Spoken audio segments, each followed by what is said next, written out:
Ladies and gentlemen, please welcome Jack Sims.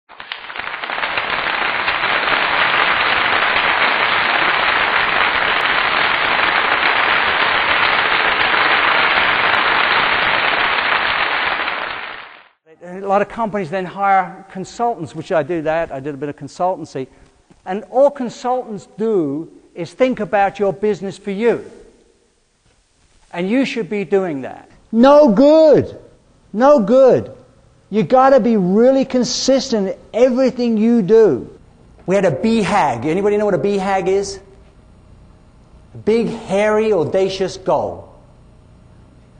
Total branding is how all these things fit together and make a difference in the marketplace as a collective message, right? And it was up to the employees to vote whether they fitted into our culture or not. Because culture in a company is your brand. And what I did, I went and found people who ran $50 million businesses and talked to them. People who are successful will talk to you anytime, as long as you plan it ahead. So I do that. I went when I was 50 million. We did it again at 100 million, 150, 200, 250, 300 million bill. I did it every single time. Jack Sims is the master of attainable, sustainable business growth. After all, he's done it, and did it not just once, but twice. And just to make things interesting, he did it on 2 continents.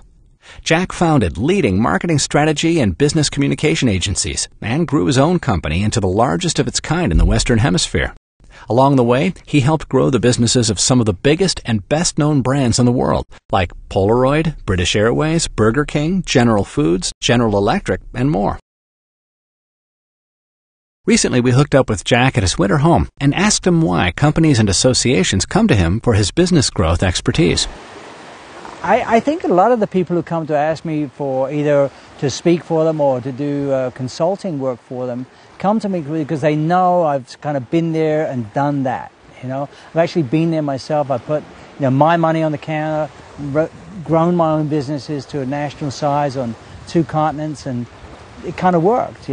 So they know I've been there and done that, and I've done it for myself, but also for some major corporations. But also I've done it for some small businesses too. Jack speaks on delivery vehicles. What we tend to do was come up with a creative product, all right, the way we go to market, the image we want to put out there. And generally we don't spend enough money in that arena. Remember, it's not the creative process that it costs the money.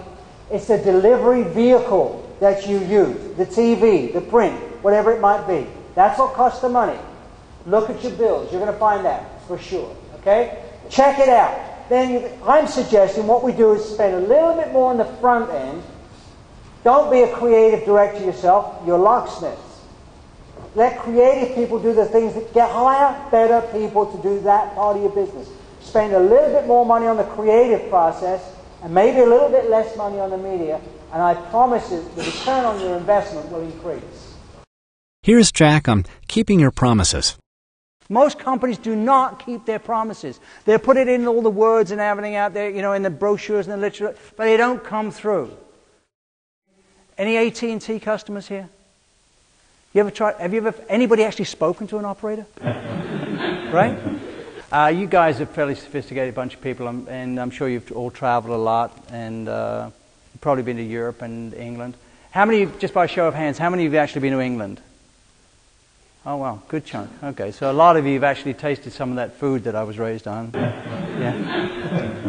Do you know England's the only country in the world where McDonald's has ever been given a 5-star rating?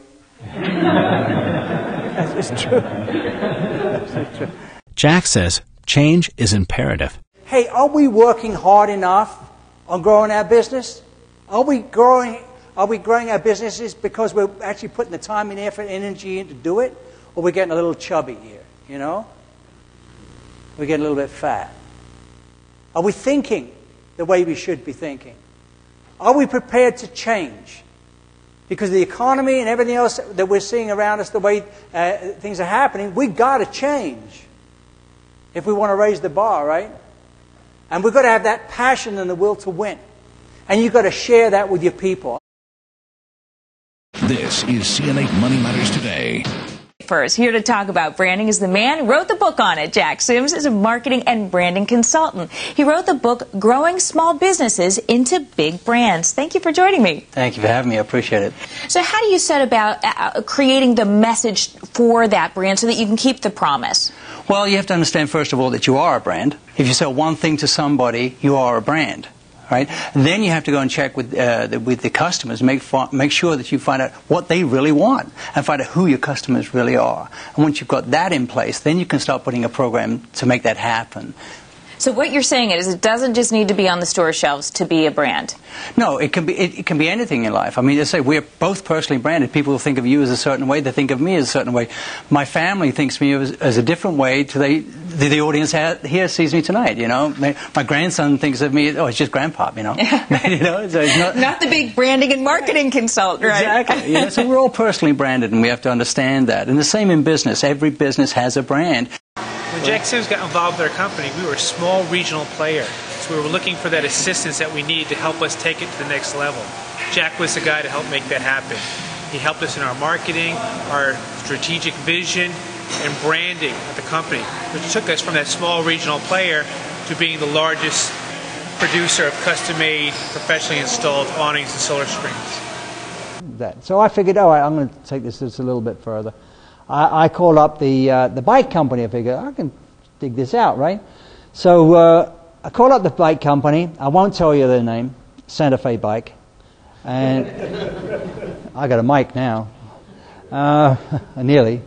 Anyway, they got through the brand manager, and I asked him the question. I said, listen, you know, my wife bought this bike, no pedals.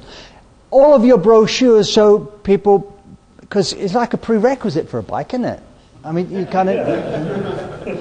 They all show people pedaling bikes. And your video streaming, every bike's got pedals on it.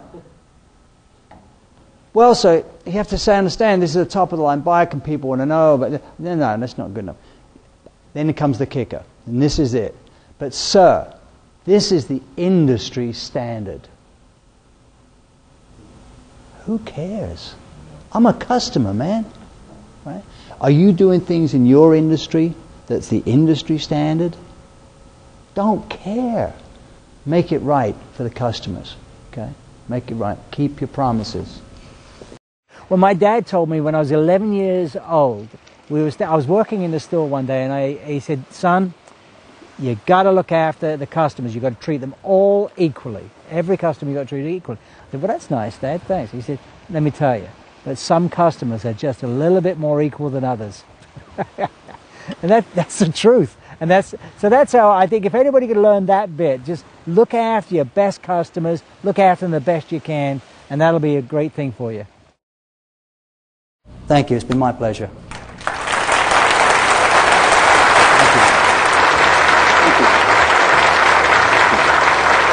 Thank you very much.